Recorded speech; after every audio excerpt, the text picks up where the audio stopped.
Словенците и хрватите во Облешево обучуваа за европски стандарди за изградба на колектори за прочистителни води.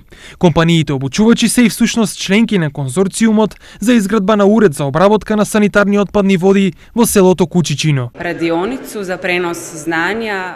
Целта на работилницата е пренос на знаењето и искуствата од наша страна. Не е поентата само да се изградат колекторите, туку особено важно е и нивното одржување. Денеска работевме теоретски, а потоа ќе одиме и на терен да ги видиме објектите и да посочиме како треба да се одржува. Те још научити како е потребно одржавати.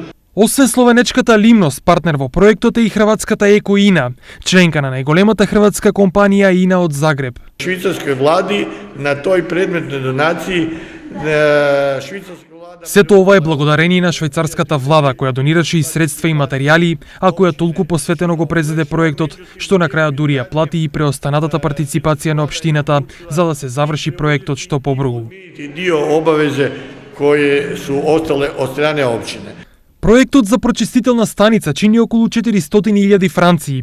Освен во Кучичино, во регионот се градат уште две прочистителни станици, една во Кочани, која исто така е финансирана од Швајцарија, а е во вредност од околу 20 милиони швајцарски франци, и една во Карбинци во вредност од 400.000 франци.